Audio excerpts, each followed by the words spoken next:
जांच फांच कुछ नहीं होता, बस ऐसा ही कर देते हैं, सिर्फ परेशान करते हैं। बस यही पर्पज से जितना हम दौड़े परेशान हुए हैं वो आकर हम कर दिए।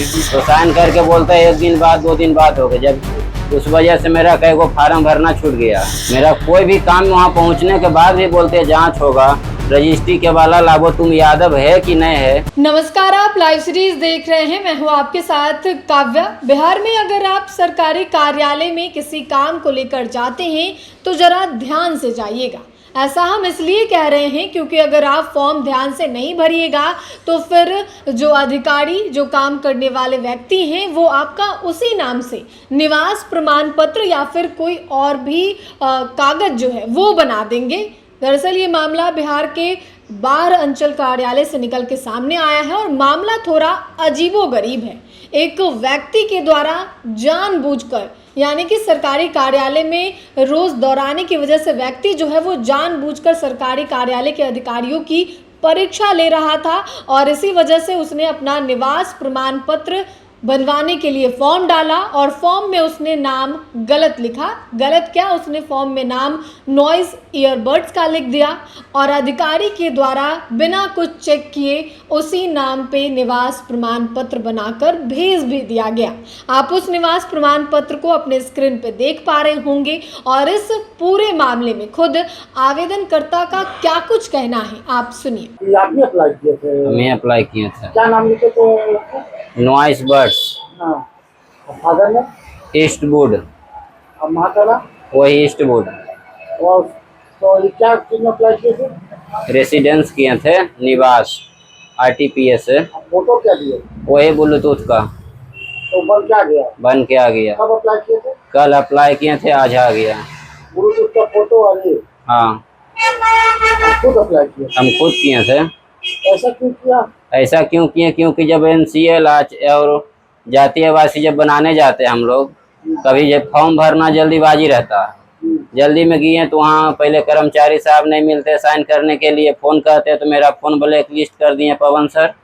जब वहाँ पहुँच जाते हैं ऑफिस पर, कभी बोलते हल्का में है, कभी ऑफिस में है। जब वहाँ मिल भी जाते हैं 2 दिन दौड़ने के बाद तो साइन करके बोलते हैं 1 दिन बाद 2 दिन बाद हो गए, जब उस वजह से मेरा कई को फार्म भरना छूट गया। इसलिए हम NCL 4 दिन पहले ही दौड़े हैं और उसके बाद आकर ये अप्लाई कर दिए कि देखते हैं कितना अच्छा से जांच होता है। हम लोग जमीन जायदाद का भी काम से जाते हैं कर्मचारी CO सर के पास, बिना देखे उखे बोल देते हैं रजिस्टर 2 में नहीं है, जांच होगा अच्छा से, पूरा जांच फांच कुछ नहीं होता, बस ऐसा ही कर देते हैं, सिर्फ परेशान करते हैं बस। तो आप कहाँ से अप्लाई किए थे? अपने घर से हम अप्लाई किए थे, फोन से। बन के आ भी गया? बन के आ भी गया।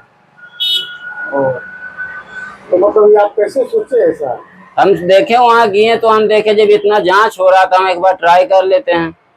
मेरा कोई भी काम वहाँ पहुँचने के बाद भी बोलते हैं जांच होगा, रजिस्ट्री के वाला लाभो तुम यादव है कि नहीं है, जबकि आधार कार्ड पे यादव, पिता का आधार कार्ड ले जाते हैं, भाई का ले जाते हैं, फिर रजिस्ट्री के वाला लाओ, वो भी ले जाते हैं। इसीलिए हम सोचे एक बार अप्लाई करके देख लेते हैं क्या होता है वहाँ, लेकिन आ गया।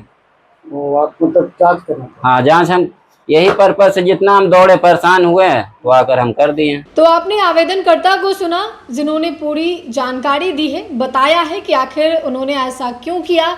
जो दाखिल खारिज का मामला हो, इन तमाम मामलों की वजह से रोज जो है वो अंचल कार्यालय में दोहराया जाता है। CO के द्वारा कहा जाता है तुम ये लेकर आओ, ये लेकर आओ। इन तमाम चीज़ों के बारे में उन्होंने बताई है, पूरी जानकारी दी है और उनका कहना है कि हमने जानबूझकर ये काम किया है और ये चेक करने के लिए किया गया है कि जो अंदर अधिकारी बैठे हुए हैं वो फॉर्म को देखकर काम करते हैं या फिर ऐसे ही अगर फॉर्म आए तो बिना देखे निवास प्रमाण पत्र बना दिए और सामने वाले को भेज दिए। ऐसा ही ये मामला है जिसमें आपने आवेदनकर्ता को भी सुना है। तो अगर आप बिहार के सरकारी कार्यालय या फिर अंचल कार्यालय में जा रहे हैं इन दिनों तो थोड़ा ध्यान से जाइएगा, अपने फॉर्म को ध्यान से भरिएगा, नहीं तो आपका भी निवास प्रमाण पत्र इस तरीके से ब्लूटूथ के नाम पर बन के आ सकता है। फिलहाल के लिए इतना ही। साथ ही चैनल को सब्सक्राइब करें, फेसबुक पेज को लाइक करें। वीडियो देखने के लिए आपका धन्यवाद।